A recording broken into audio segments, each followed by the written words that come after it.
बांध दो बिखरे सुरों को गान में तुम, बांध दो बिखरे सुरों को गान में तुम।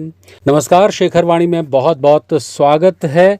और आज फिर से मिलन यामिनी की एक कविता मैं आपके लिए प्रस्तुत कर रहा हूँ। और इस बार कोई किस्सा तो नहीं सुना पा रहा हूँ, लेकिन गीत बहुत सुंदर है। बांध दो बिखरे सुरों को गान में तुम, ये गीत है। छोटा सा गीत प्रस्तुत कर रहा हूँ। बांध दो बिखरे सुरों को गान में तुम, बांध दो बिखरे सुरों को गान में तुम। गीत ठुकराया हुआ उच्छ्वास कृंदन, मधुमलय होता उपेक्षित हो प्रभंजन। बांध दो तूफान को मुस्कान में तुम, बांध दो बिखरे सुरों को गान में तुम। देखिए कितना बेहतरीन भाव है कि अपने भावों को किस प्रकार से आप गाने में बांध दें, और गाने में अगर बांध देते हैं तो सारे जो भाव हैं किस प्रकार से शानदार लगने लगते हैं। आगे लिखते हैं कि कल्पनाएं आज पगलाई हुई हैं, भावनाएं आज भरमाई हुई हैं।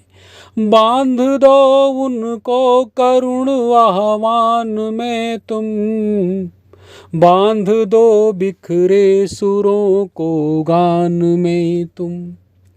आगे लिखते हैं कि देखिए जीवन क्या है, कि व्यर्थ कोई भाग जीवन का नहीं है, व्यर्थ कोई राग जीवन का नहीं है।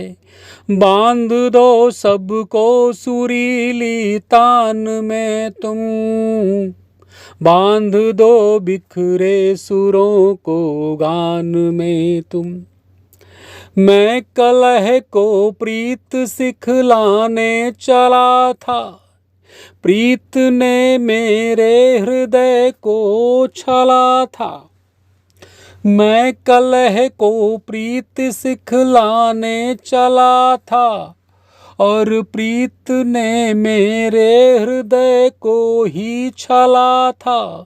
बांध दो आशा पुनः मन प्राण में तुम, बांध दो बिखरे सुरों को गान में तुम, बांध दो बिखरे सुरों को गान में तुम।